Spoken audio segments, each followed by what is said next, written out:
같이 보실 말씀은 출애굽기 11장 1절로 10절까지의 말씀입니다. 한 목소리로 말씀 합독하시겠습니다. 여호와께서 모세에게 이르시기를 내가 이제 한 가지 재앙을 바로와 애굽에 내린 후에야 그가 너희를 여기서 내보내리라. 그가 너희를 내보낼 때에는 여기서 반드시 다 쫓아내리니 백성에게 말하여 사람들에게 각기 이웃들에게 은금 패물을 구하게 하라 하시더니 여호와께서 그 백성으로 애굽 사람의 은혜를 받게 하셨고 또 그 사람 모세는 애굽 땅에 있는 바로의 신하와 백성의 눈에 아주 위대하게 보였더라. 모세가 바로에게 이르되 여호와께서 이와 같이 말씀하시기를 밤중에 내가 애굽 가운데로 들어가리니 애굽 땅에 있는 모든 처음 난 것은 왕 위에 앉아 있는 바로의 장자로부터 맷돌 뒤에 있는 몸종의 장자와 모든 가축의 처음 난 것까지 죽으리니 애굽 온 땅에 전무후무한 큰 부르짖음이 있으리라.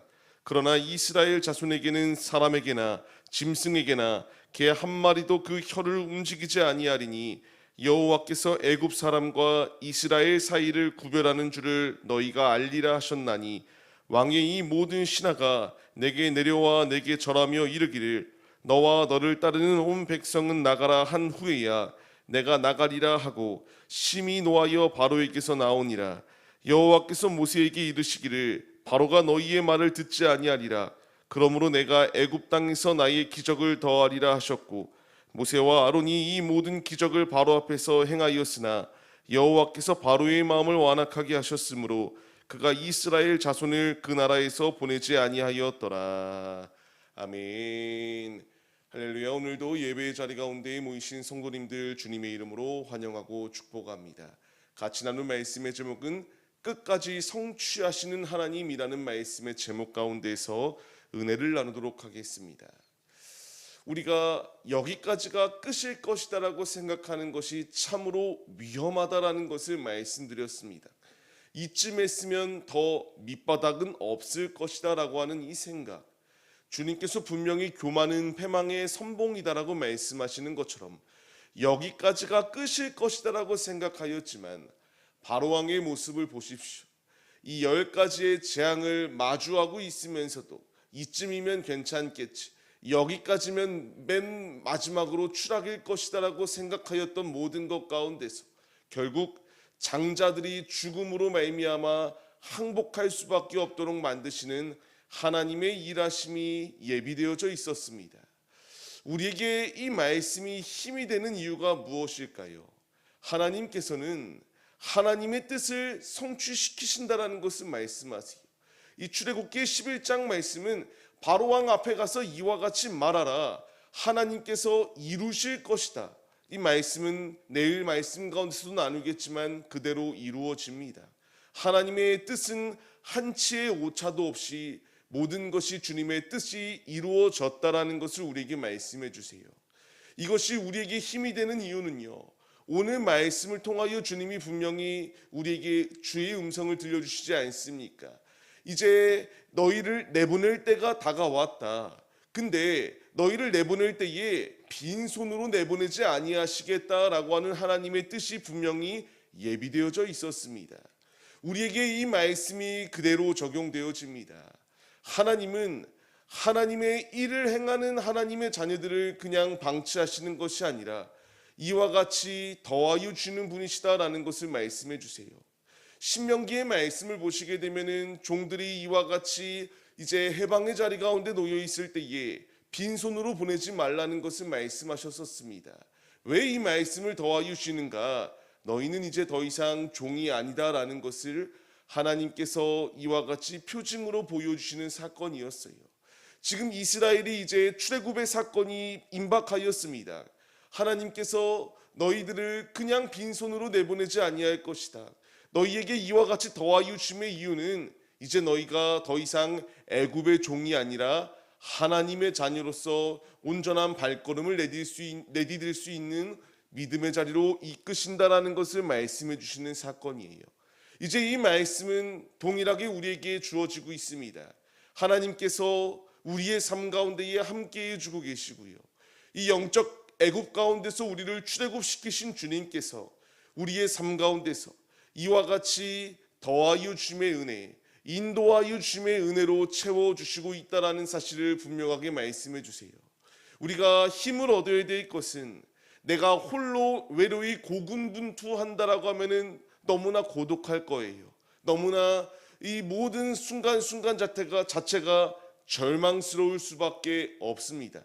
하지만 이스라엘을 이 애굽 가운데서 건져내 주신 하나님께서 지금 우리의 하나님이 되어 주시고 우리의 모든 길을 주님께서 인도해 주신다라는 것을 말씀해 주십니다. 이 놀라운 은혜가 우리에게 예비되어져 있는데 우리가 어찌 절망만 하며 넘어져 있을 수 있겠습니까? 우리는 그 주님의 도움의 손길, 그 주님의 강한 팔로 우리를 만지시고 붙들어 주심을 믿음의 눈을 들어 바라보며 주 앞에 나아가야 마땅합니다. 삶을 시작하는 우리의 모든 삶, 어찌 보면은 이 애굽과 같은 삶이 계속되이 우리를 속박하려고 달려드는 이 어려움들이 분명히 놓여 있기 마련입니다. 하지만 하나님께서 우리에게 분명히 말씀해 주세요. 이 모든 것 가운데서 이 은금 패물을 더하여 준 것처럼 너희를 빈손으로 나오지 아니할 수 있도록 도와주시는 주님의 역사하심이 우리에게 예비되어져 있다는 사실을 잊지 마시기 바랍니다. 주님은 지금도 우리에게 도움의 손길로, 채움의 손길로 우리를 흥왕케 하여 주는 주님의 놀라운 은혜로 우리의 모든 삶을 주관해 주고 계십니다. 이 분명한 약속의 말씀을 마음에 새기시고 우리가 실족의 자리가 아니라 믿음의 발걸음을 주 앞에 내디딜 수 있는 우리들의 모습이 되시기를 주님의 이름으로 축원합니다.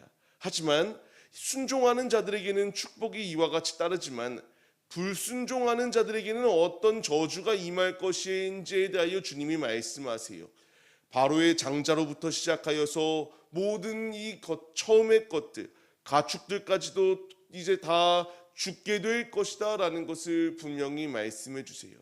왜 장자가 죽겠노라라는 것을 이렇게 말씀하셨을까요? 우리가 이것을 조금 생각해 볼 필요가 있습니다. 장자는 이제 첫째들입니다. 첫째들은 이제 상속자들이에요. 이 상속자들의 역할이 무엇이었는가? 바로 애굽의 다음 세대의 미래들이었습니다. 지금 하나님께서 말씀하시는 것, 이 다음 세대의 미래들을 꺾으시겠다라고 말씀하시는 이유는 이와 같이 다음의 미래를 준비하시고 운행하시는 것, 이것은 우상의 것들이 이와 같이 이끄는 자리가 아니라 하나님만이 다음 세대를 이끄실 수 있다. 다음 세대의 미래를 주관하시는 이가 주님이시다라는 사실을 분명하게 보여주시는 사건이었습니다. 이와 같이 다음 세대였던 이 애굽의 이 모든 장자들을 치심의 사건을 통하여 이제 이들은 힘이 꺾일 수밖에 없었고요. 내가 얼마나 무능력한 자인지, 내가 얼마나 부족한 존재들인지를 깨달을 수밖에 없도록 이 모든 생명을 주관하시는 이가 주님이심을 분명하게 나타내 보여주셨습니다.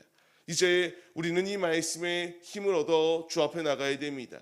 주님께서는 악인들과 하나님의 자녀들을 분명히 구별하여 주신다. 7절 말씀과 같이 애굽 사람들과 서로 구별하여서 하나님께서 이스라엘의 생명을 지켜주심처럼 우리의 삶을 지켜주심을 우리가 잊지 말며 힘차게 주님께로 나아가야 함이 마땅함을 잊지 마시기 바랍니다. 계시록의 말씀을 통하여 무엇라 말씀하십니까? 이기는 자는 흰 옷을 입을 것이다 라고 말씀하시고요. 생명책 가운데 우리의 이름이 지워지지 아니할 것이다. 우리가 이와 같이 주님 안에 온전히 거할 때에 우리의 이름을 주님 앞과 그 천사들 앞에서 시인할 수 있도록 주님께서 역사하여 주신다는 것을 분명히 우리에게 말씀해 주세요. 마지막 때의 징조들이 다가오고 있습니다. 주님 오실 날이 우리가 언제인지 알 수는 없으나 주님께서 분명히 의인과 악인들을 구분하시고 이제 이 모든 것을 선악간에 심판하시겠노라고 하는 주님의 음성이 예비되어지고 있습니다. 우리가 끝까지 믿음을 지켜나가야 될 분명한 이유, 어찌 보면 앞서 말씀드린 것처럼 우리의 삶이 애굽의 노예 생활하는 것처럼 끊임없이 우리를 속박하고 우리를 옥죄이려고 하는 바로왕과 같은 사단의 계교가 우리 앞에 놓여 있습니다. 하지만 이 자리 가운데서 우리가 주님을 의지할 때에 주님으로 삶을 살아낼 때에 이 모든 것 가운데 주님이 이제 심판하시고 재판장 되시는 주님께서 믿음을 지킨 자들에게는 구원을, 이와 같이 주님을 무시하고 주님을 이와 같이 저주하는 이에게는 심판이, 영원한 심판이 따른다라는 것을 우리에게 말씀으로 도와여 주세요. 우리가 교훈으로 받아야 될 것, 끝까지 주님 안에 거하여 주님 안에 온전히 승리하는 삶을 살아내는 것이 우리의 모습이 되어야 함을 잊지 마시기 바랍니다. 이 모든 것 가운데에서 지키움을 받을 수 있었던 것, 아버지의 말씀에 순종할 때 지킴을 받을 수 있었습니다. 이들이 문설주와 임방 가운데에 예수 이제 이 어린 양의 피를 바를 때에 그 모든 죽음의 자리가 면하여졌던 것처럼 우리가 예수 그리스도의 피를 이와 같이 우리의 모든 부분 가운데 바르며 주님의 이름을 사용하며 삶을 살아낼 때에 우리에게도 이 영원한 사망의 죽음이 면하여지고 영원히 살 수 있는 축복이 예비되어져 있음을 잊지 마시며 모든 말씀을 끝까지 성취하시는 주님, 내가 너와 함께하고 있다, 강하고 담대하라, 주께서 우리에게 세상 끝날까지 함께 하신다라고 약속하여 주시는 이 모든 주님의 음성에 순종하며 오늘도 말씀에 힘을 얻고 말씀에 교훈하며 교훈을 얻고 말씀으로 결단함으로 오직 이 모든 말씀을 성취하시고 우리를 그냥 빈손으로 돌려보내지 아니하시는 주님의 역사하심이 우리 가운데 있음을 기억하시며 오늘도 주님을 붙들고 주님으로 힘차게 승리하시는 믿음의 자녀들의 모습들이 바로 우리 모두의 모습이 되시기를 주님의 이름으로 간절히 축원합니다.